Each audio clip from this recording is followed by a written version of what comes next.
TransDev employs a bunch of people. I think actually at CARTA, we may be down to 1 or 2 employees. Yeah, I saw that you had 60-some thousand last year and it's down to 8 this year. Yeah, so that all that is just a shifting of the entity for which various people who work in transit are employed. Yeah, good. That'd be interesting. Thanks. Yeah, we can definitely talk about that. All right, is the mayor there? I don't see him yet. The mayor is here. Oh, there he is. Okay. And we are streaming as well now. Okay, great. Mr. Benjamin, you ready to go? Looks like he is. Yes, sir. Okay, great. Mayor, y'all good? All right. Good. Good afternoon, everybody. Thank you for tuning in. I'd like to call to order today's Tuesday, July 28th, 2020 meeting of the City of Charleston Traffic and Transportation Committee. Thank you all for being here on this important and busy day, and ask that we begin with a moment of silence, please.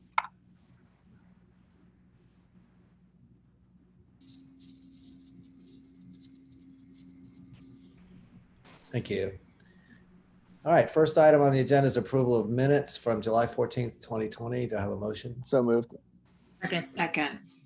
Any discussion, additions, deletions? All in favor? Aye. Aye. Opposed? The ayes have it. All right, next. Traffic calming speed humps for approval at Southall Avenue, Burns Downs, and in response to some emails I saw, and to Councilmember Appel who's joined us, some of his inquiries, I think we'll take up both the speed humps and we'll talk about speed limits along there too at the same time. But the matter that requires approval and action by this committee is the actual speed calming devices. So I'm going to turn this over. I'm going to turn this to Robbie or Keith. Robbie can take it.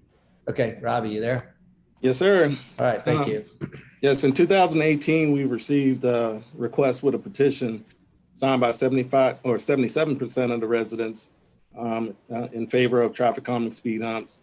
At that time, in 2018, the request was denied due to the average speed being at 22 miles an hour and the posted speed limit on that street at 25 miles an hour. Since then, we got some letters from the residents inquiring about another study.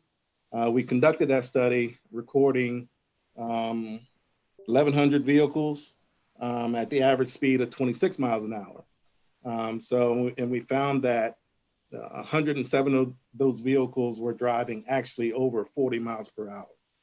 This study was conducted in October of 2019.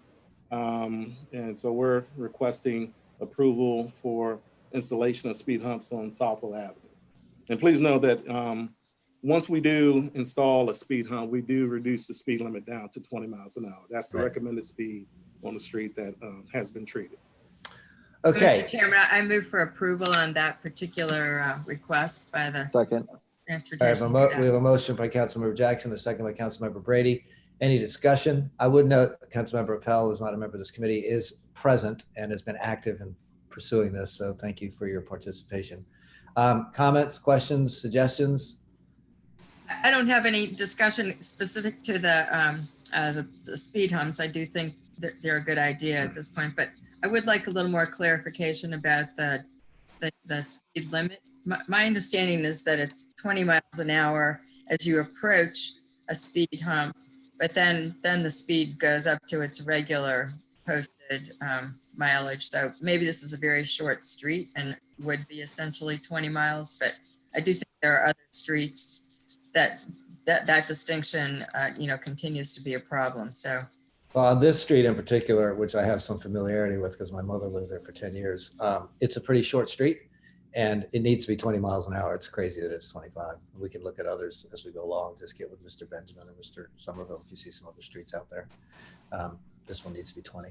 You all may recall, for those of you who sat on this committee, I don't know, maybe it was just me and you, Mr. Mayor, but we actually took this up a couple of years ago, and every now and then you got to step up and say we made a bad vote. That was probably a bad vote.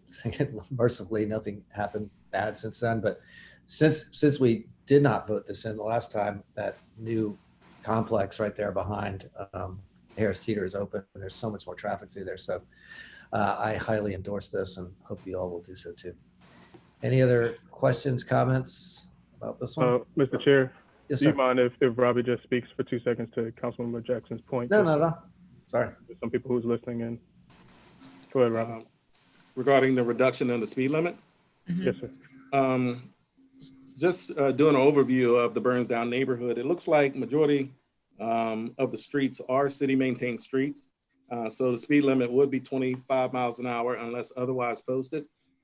Per the ordinance to reduce the speed limit, we must receive a petition signed by 15% of the residents requesting to have the speed reduction. From there, once we get the petition, we'll conduct a study and bring that back before the Traffic and Transportation Committee for approval with a reduction or possible recommendation for it to stay the same. But once we get a petition, we'll conduct the necessary studies per ordinance and bring it back to the committee. And so, Mr. Chair, we can't consider the petition in front of us from the same street set of residents as We can. Our interpretation for Salvo is already that it's speed humps and the 20 miles an hour. I think I wanted Robbie to speak to when additional requests come in on city-owned Right. streets, how those are handled. Yeah, they asked for both on this one. So 20, there's a big difference between 20 and 25, especially in those smaller Yes, there neighborhoods. Yes, there I think Burnsdown is a perfect example. So let's go to work and slow some cars down. Great. All right. Any other questions, comments, concerns? Councilmember Rappel? Just real briefly, I know I'm not a member of this committee, but I just want to thank you, Chairman Seekings, and everybody on the committee. I don't know how the vote's going to go, but just the sheer fact that we're able to get this thing on the agenda. And Keith and Robbie, thank you all again for your leadership and technical expertise on this. I can just tell you, this is going to be an extremely well-received measure should it pass. And I just want to thank everybody for their time, energy, and effort. And then once we get past this stage, you know, and we have some more time, it might be appropriate at some point to give a more, you know, neighborhood-wide kind of analysis of the speed and traffic circulation in Burnsdown. So I think that would be a great idea. So with that, I just want to thank everybody involved. I know we've got some Salvo residents on the call today who are very, very passionate and committed about this. And I thank them for their advocacy. And without them, none of this would be possible. So thanks again to everybody involved. Good go. There's some constituent service about to happen here, so let them know. All right. Any other comments, questions, concerns? All in favor? Aye. Aye. Opposed? The ayes have it. Robbie, just really quickly, now that we've passed this, how are we doing with our budget? We're fine. Okay. We're good. Great. Okay. On to the next then. Next is to amend the Code of City of Charleston, South Carolina, Chapter 19, Section 400, to stipulate the method for how to determine a maximum charge for a non-consensual tow. Lots of words for something that I think got complicated through our procurement process. So who's going to handle this? Janie, are you out there? Are you going to sort of give us the lead on what this is all about?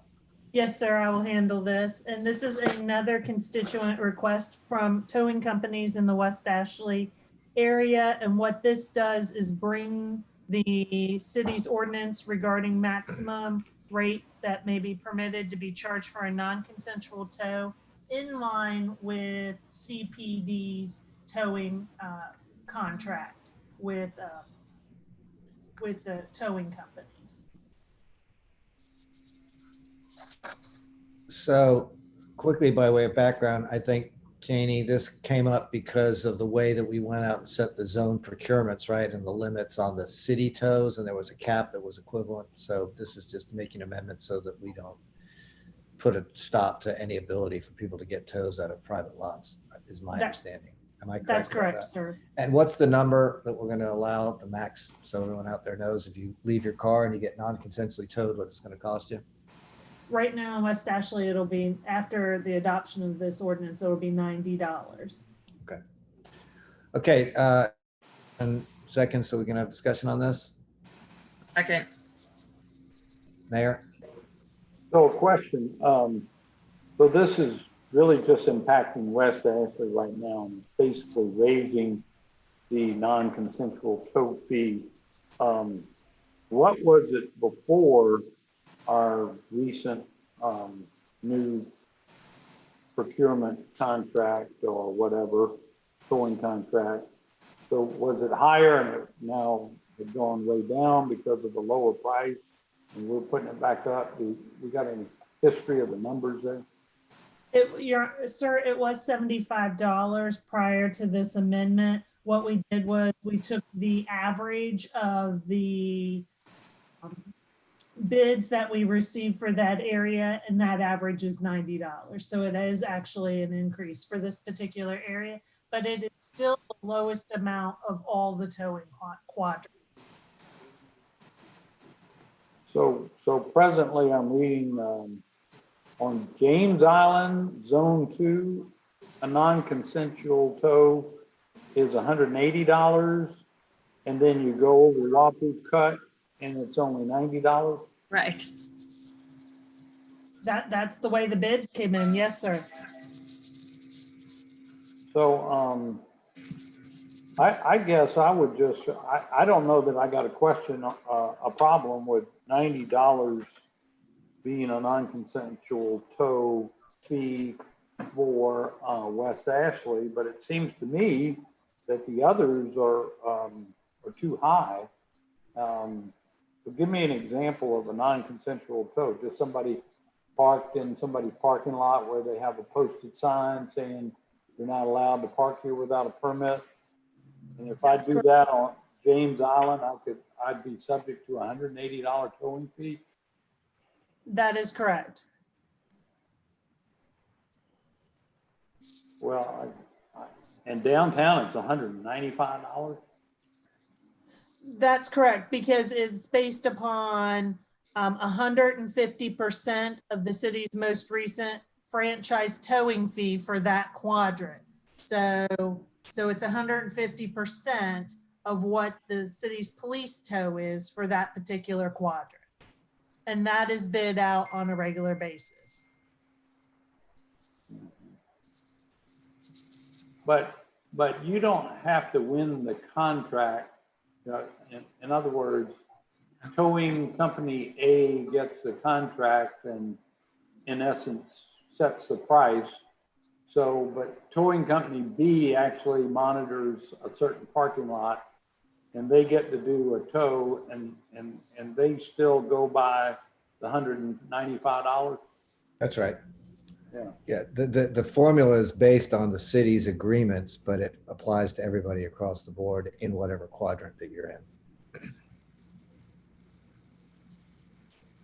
Well, I don't know. I would say that the adjustment to West Ashley makes sense, but I question whether 150% of these fees is overpriced. And is the towing company's bid predicated upon their getting non-consensual business? No. No, sir. So we could reduce the 150%. There'd be no impact to the procurement. Mayor, the reason this came up was because the bids for West Ashley in the last procurement were so low that the non-consensual formula of 150%, and Janie, tell me if I'm wrong, came up to like $30. That's correct. Because the towing the rate in West Ashley for the city contracted tows is $20. Wow. That's what got bid. So we did it. We got a good deal for the citizens. So it's all based on good negotiations on our part. Yeah, it's all public. Who's got the West Ashley? Jennings. Zone? Jennings does. That's correct. And did they also request this change? No, No, this was sir. requested by the private towing companies that aren't doing the consensual, the city tows. There are people out there out doing non-consensual tows. And it was requested, I understand, by both the towing companies and some private lot owners because they can't get anybody to tow non-consensually because for $30, no one will do it. Yeah. Am I right about that, Janie? That's correct, sir. All right, thank you. So for purposes of today, Mr. Mayor, I think the objective was to get it to a rate at least that people can, if there's a need, a legitimate need for a non-consensual tow, that someone can actually come do it. I mean, I guess we can, Janie, take a look across the board at all the different rates and see where we are. If that's what the committee's pleasure is, I'm happy to put that on an agenda, Mr. Mayor, and talk about it. I think it would take us amending our ordinance then. That's correct. So if I ask for an amendment to change it to 125% rather than 150, in the case of West Ashley, still the average amount would be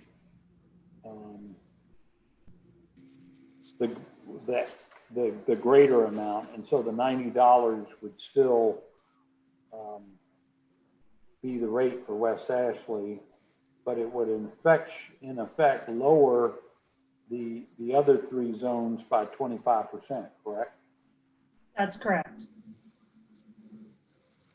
Y'all see any reason not to do that? I think the other zones are overpriced. What's John's Island, Mayor? It's the same as James Island. It would be $180 right now. I think that's, yeah, it's hard to justify the comparison. In my opinion.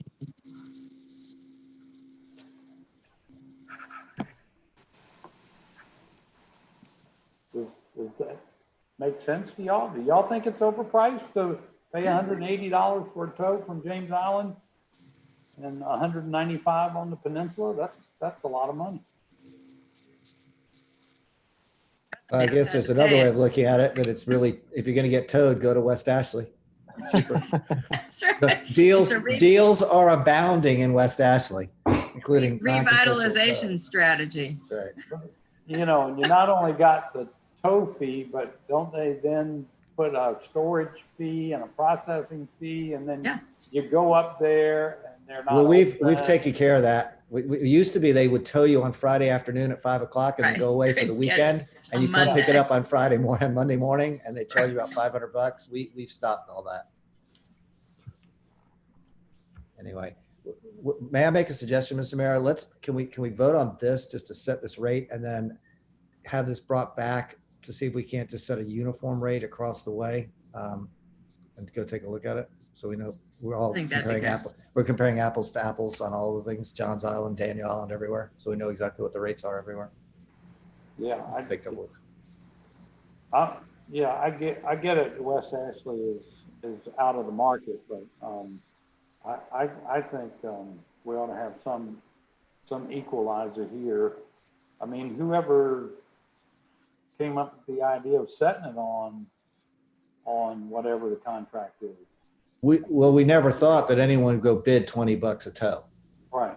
I think that when we went through this last time, and Janie, correct me if I'm wrong, was it 5 years ago? It was a whole different environment, and an atmosphere, and the bids were a lot higher. And I think this team, they just bid themselves down into really, really, really low numbers. And the effect was not just on them, but it affected other people's businesses too. So I think that was sort of the idea, to try to get this one at least more in line.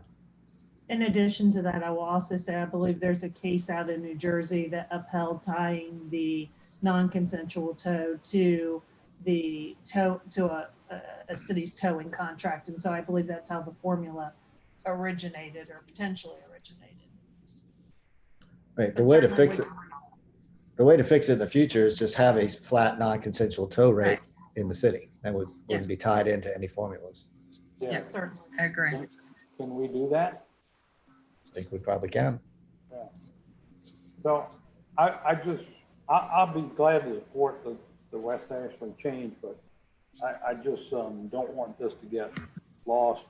I'd request that it come back to our next meeting as a proposal to equalize or have a new formula that equalizes non-consensual tow rates in the city.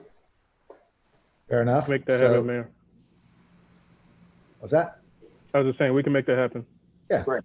Thank you. So with that proviso, the motion, I think, on the floor is for the adjustment of the West Ashley rate only. All in favor? Aye. Opposed? The ayes have it. Thank you very much. Okay. Next, and excited to hear from them, is the Build Grant Ashley River Crossing update. I saw Mr. Most tune in, and I see him on my squares. Are you going to take this, Edmund, or Jason? I'll kick it off, and Sterling's on the line, Edmund's on the line as well. At the last meeting, we gave you an update on the current scope of work that is being conducted by HDR, and we had reported out that we would be receiving those deliverables prior to this meeting. We did receive both the preliminary jurisdictional determination request and the critical area line certification that have both been delivered to respectively the U.S. Army Corps of Engineers and the Office of SCDHEC and the OCRM. Those two products included mapping of the National Wetlands Inventory, the National Hydrographic Data, 100-year and 500-year FEMA floodplains, tidal wetlands, freshwater wetlands, soils, vegetation types for the entire parcel. The entire parcel is comprised of about, the project area is about 67.2 acres. And I will just bring up on the screen just to give y'all a little peek at that project area. Can everybody see that? Yep. Okay, so basically this red outline is the Ashley River Crossing project area. And this area is comprised of, in a closer fashion, you see the 25 Folly apartment building, our park site here at 35 or 25 Folly, my apologies. The fielding connector area, or that's the fielding is the other one. This was the, I can't remember the name of it right now. Anyway, so this project area, as you can see in a more zoomed in fashion, includes this is the corridor where the bridge crossing will take place, and it crosses the Ashley River and then will land here where the intersection work will take place. So that's kind of those two pieces of work that were delivered and they're currently underway. The biological analysis for the sturgeon and wood storks should be presented soon as well. So that's one piece of the puzzle. The other piece is the design build prep contract. So currently, again, with HDR, the scope of work has been established. We are currently negotiating through the process for a fee proposal. With the help of legal and Sterling, a draft contract was delivered to the FHWA for their review and comment. So that contract outlines our agreement with HDR. And as soon as we hear back from the feds, we will try to wrap that process up so we can get HDR under contract for the design build prep scope of work. So that design build prep scope of work should last through the year. And hopefully this time next year, we will have received proposals from design teams, design build construction teams, and be in the process of shortlisted interviews. That's the goal. That's where we are in the grant agreement. And then construction would begin soon thereafter. Subsequent, there are two other items that are being coordinated through the FHWA is a pre-award letter that gives us the authority to bring this contract to council prior to the grant agreement being established. So that's being coordinated. And again, working with our legal department and our whole team over here at Capital Projects in the Parks Department.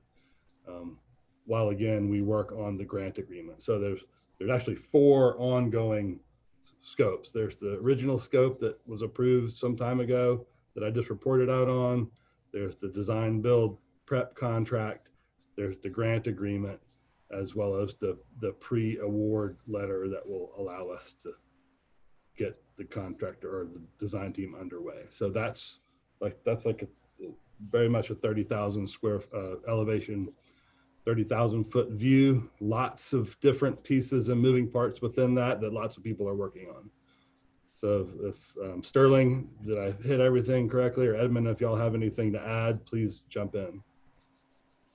This is Sterling. That sounded good. I think the last meeting we had not received the grant agreement document yet from the Fed, but We do have that now and have been reviewing it. So we're sort of in the process of that. There's a lot of details that still need to be entered into that to the actual grant agreement. But they've kind of given us the bare bones draft of it. So we're looking at that now. One language thing I just want to jump in and just make clear so that the council members understand, as Jason and Sterling are using the word federal highway, FHWA, and also Fed, they're specifically talking about the Federal Highway Administration Division Office of South Carolina, not DC. So we're trying to push with the division office to get those things in line so it can get to DC for their final review and get back to us. So I just wanted to make that delineation there. Once it gets to DC, they'll really start expediting how this moves. Councilmember Jackson. Chairman, thanks. Can I just clarify more on the timeline? Because what I remember of the brief report that you all gave us 2 weeks ago, because you were waiting for so much to, take place or be triggered. So you're talking now about, we've gotten this bare bones grant agreement, as you called it, Sterling. And so do we have to wait for the thing to go through the state Fed level and then to the DC Fed level before we can start working on even the 30% version of designs? We're not going to be hiring anybody to do like I'll take a stab at this. Right. So there's the overall grant agreement, which is the document, but there's a pre-award request that we've sent out, that we will be sending out, asking for the approval to get the pre-design services started prior to the main grant being completed. Right. That sounds promising. Great. Edmund, you out there? You got anything to add to this conversation? Yes, I'm sure you do. Sure. I'm just going to add that you all make this sound so easy. A lot of coordination going on right now, but we have a good team, and I think we're making some good headway right now. Great. Yeah. Mayor? So, Mr. Chairman, along those same lines, I was going to just say it's very evident to all of us how complicated this is. And it's not like, oh, you win the grant, here's your money, go build a bridge. It is quite complicated. My hat's off to this team, because even just keeping track of all these steps that are needed to be engaged and get accomplished is a complicated flow chart in and of itself. So good work, keep it up. We're making progress.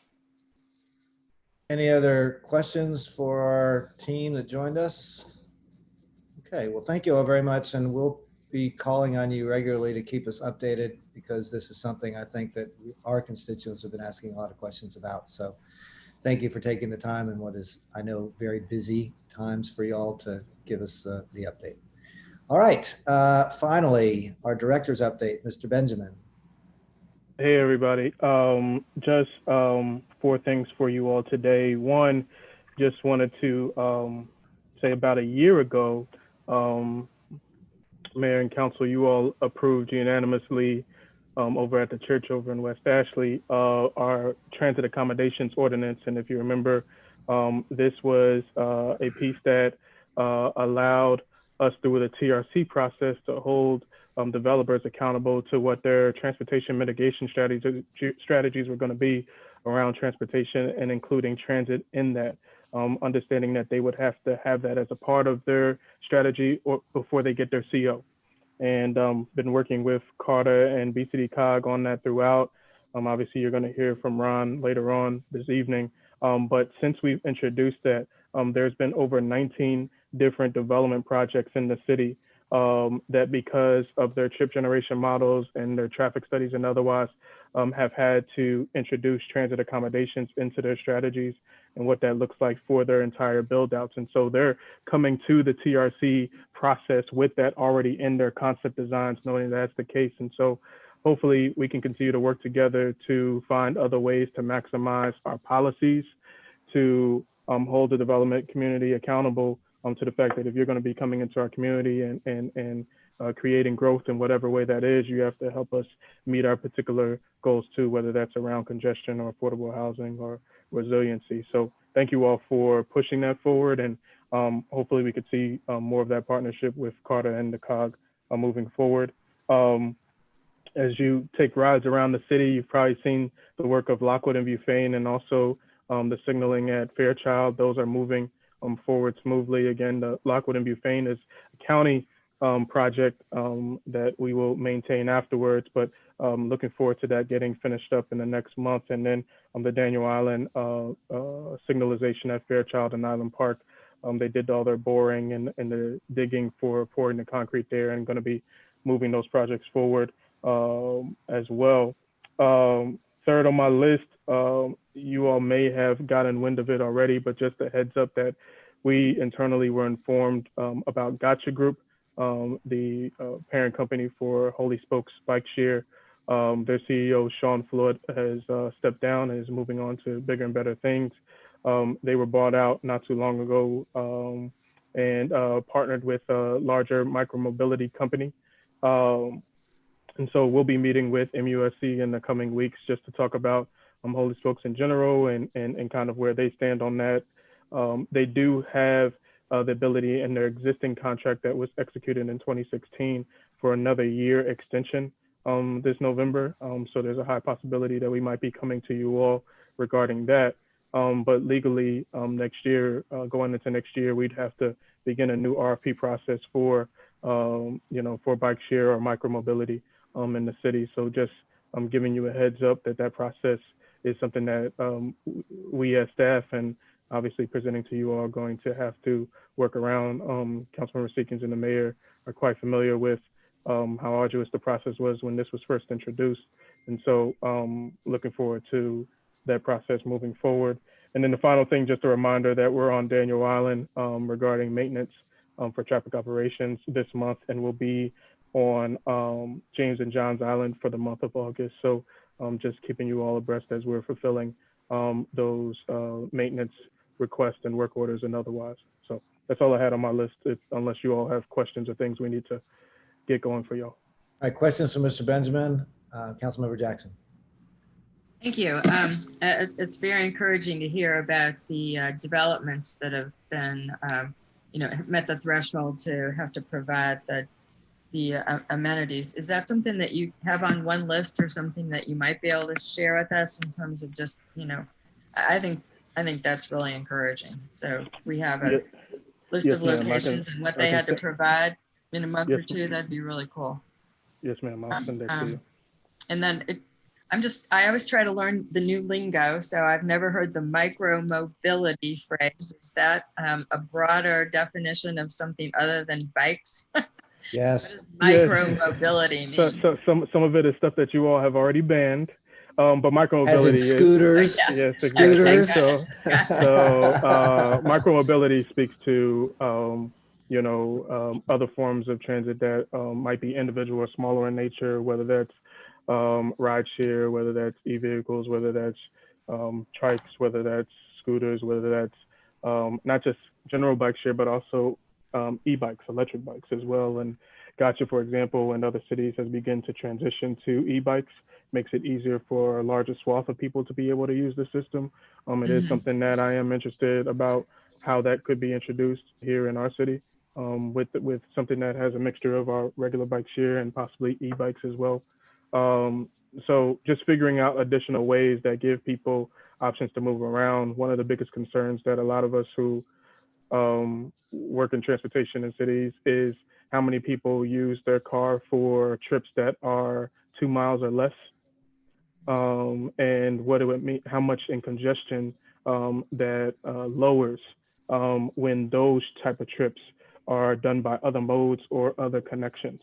And so if somebody is making their trip over to Daniel Island or to certain parts of West Ashley or to downtown, and from there's a health facility or there's a recreation opportunity or there's schooling or whatever that is that they can get to that's within a mile and a half, what does it mean if their vehicle can stay where they are and they're able to take something else, or if there's enough connectivity where they don't have to have that dependence? And so just kind of trying to think about what that looks like for us. As I said in the memo to you all, when you all did say no to the scooters, I think we have to think consciously about what additional modes of transportation work for Charleston. How does that look? How does that build up our existing systems, and otherwise, how does that make connecting to both the fixed routes and the eventual bus rapid transit routes with our CARTA system, so that people can see that they can have options, right? If people are using parking rides, for example, after they get to that parking ride, what's their option to move around, right? And is that reliable? Is that connected? Is that something that they can trust, that will be able to support wherever they're trying to get to and whatever they're trying to do? So I do think it is something that we have to have a conversation about. Obviously, it needs to be tailored for Charleston, right? And what works for us and what doesn't. So. Is that something that the Bike Ped Advisory Group, consults with you about, or is that the appropriate? It would definitely be in their, Yeah. I think, in their jurisdiction for sure. Yeah. But I do think it can be something that's a part of what that new potential contract can be in terms of the services that they provide. Most of the major companies that are playing in the micromobility space have a number of different mobility options that they can offer. Gotcha does as well. So that's no slight against them at all. But I think it could be a part of the conversation of in a new contract, what are those options that they're offering? Is that in a phased capacity? What does that look like? There's also another piece, and I know companies might not like this, but in other cities, they charge for their use of the curb. We currently don't charge for the use of our curb, per unit or how that is introduced. So there's all sorts of different things that I think a new RP would allow us to have a conversation about. Well, it would certainly be great to have just one vendor, so as much as you can get out of one, particular contractor. I think that would be the way to go, at least trying out a variety of options, like you said. So, and just to put some historical I really appreciate it.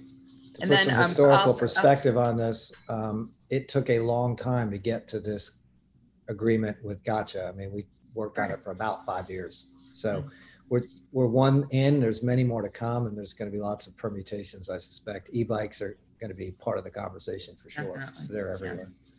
Yeah. And then before I give up the, can I just ask that you send us the reminder list of what you're going to do on James and John's Island? Maybe Councilmember Del Chapa already knows what's going on Daniel, but I don't remember what's happening out here in August. Yes, ma'am. Thank you. All right. Any other questions, comments for Mr. Benjamin or for the greater good of the city of Charleston? If not, I will entertain. Yes, Councilmember Rady. There he is. I just I just had a quick one, and thank you, Councilmember Jackson, for asking Director Benjamin for the list for the James and John's Island projects.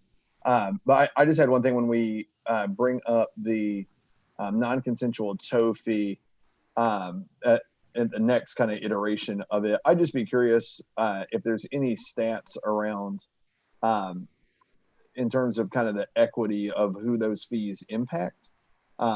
Because to the mayor's point, $195 is a lot of money to some people and not as much to others. And I'd just be curious to see if there were any type of national stats through their trade association or the government or anything of that nature around, who does this fee or who do these fees specifically kind of target and how are they impacted? Received. And the one piece I will say, just for full clarity, so part of the reason why this fell into our lap is obviously these ordinance changes have to come to you all's committee. The contract for the towing sits with CPD. And so we'll definitely have to coordinate with them in terms of what they prioritize. We piecemeal off of it for the things that we need from a parking standpoint. So we definitely will need to lean into them and some of their procurement staff around what their strategies are with that and what that looks like. But I do fully agree with you. Okay. Any other questions, comments, concerns?